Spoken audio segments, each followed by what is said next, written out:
Hello mga madam! Ito nga pala ang day 2 ng aking A Day in My Life. Samahan niyo ako sa aking mga daily works or mga daily mga ginagawa ko dito sa shop. Well, sa aking day 1, hindi niyo nga pala nakilala ang aking mga staff. So, let me introduce you. Very quick lang ha. We have George here. George, say hi naman. We have Pao. And we have Miss Joy. Ayan, ayaw niya, nahihiya siya. And si April din, ang ating Ma'am April. Tawagin siyang Ma'am ha. We also have Danica and Mark. And then, ando naman si Karen. Yun lang. Tapos, for today's ganap, kailangan nating mag-repack and also mag-ayos ng mga orders kasi malapit na yung shipment for this month. Yun lang. Samahan niyo ako guys ha. Ano nga, daily kailangan natin i-record yung mga schedules nila and kung ano yung mga ginagawa nila para alam natin kung magkano sasahurin nila for a week. Kasi dito sa amin is weekly yung sahod every Saturday. So alam niyo na guys, kaibiganan niyo sila ha. Charis, para every Sunday may inuman.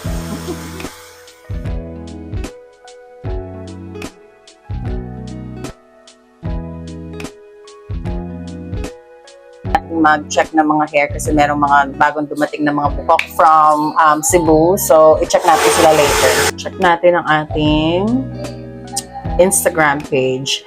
And guys, i-follow nyo rin pala yung Instagram page ng shop namin, Sassy's Trans Filipino Hair. Again, so, mga madam, ayun, tapos na tayo sa ating first assignment. So, ngayon, mag-QC naman tayo or mag-check tayo ng mga bagong dating na buhok from Cebu.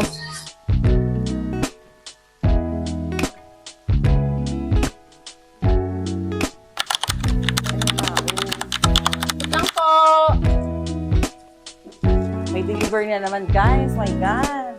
Mga pet toys and accessories. Thank you Shopee for the free samples.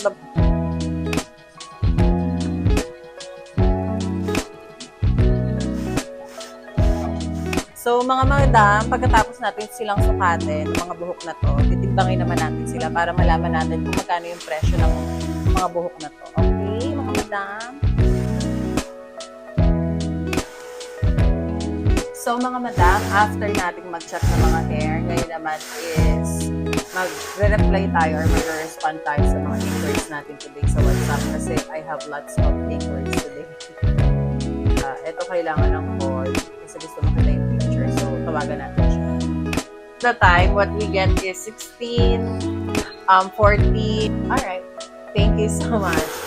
It's okay daw na isama si client. But they won't hear our conversation because I have my headset on.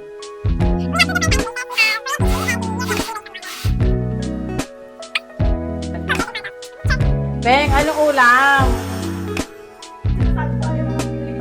Kaya... Ay, ganun ba? Grabe, ha? Kakahiya yun, ha?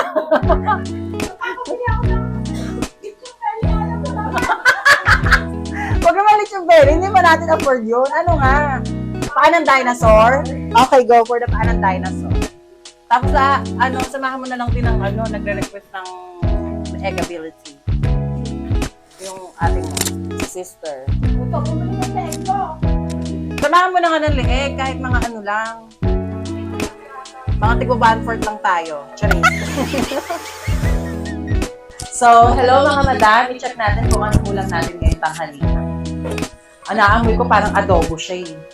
Adobo nga kaya, te? Sinigang ang ulam. Wow! Ito ang ulam namin for today. Paan ng dinosaur at leeg ng crocodile. Sarap, di ba? Thank you guys. Kakain kami later, mga madam.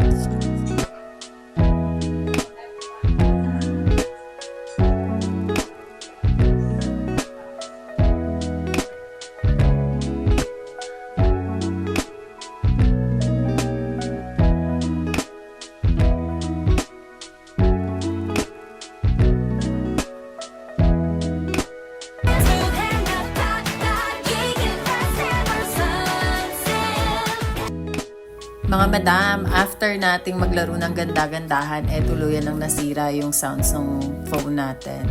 Ngayon, samahan nyo kami na mag-pack ng hairs and kasama ko si April, ang ating cooking ina. Napakasipag niyan, aside from being assistant. Tinutulungan niya rin ako magluto sometimes. At nga pala ng nanood ng episode 1 ng aming daily vlog, thank you so much po sa inyong support. Ramdam na ramdam ko ang init ng inyong pagmamahal. Sana dito sa episode 2 is ganun pa din yung support niyo sa akin. Thank you so much sa lahat ng followers, sa family ko, sa friends, and lalong-lalo na kay Lord. Mga madam, walang mangyayari kung hindi natin susubukan. And also, huwag kayong matakot sumubok kasi andyan lang naman si Lord laging nakagabay sa atin. Lahat ng mga prayers natin, mga madam, mangyayari yan. Maniwala ka lang at patuloy na magdasal at magtiwala kay Lord. Wala namang bayad yan, pero napakarami ng sukli. If nagustuhan nyo yung video na to, mga madam, don't forget to follow, like, and share this video. Hanggang dito na lang. Bye-bye!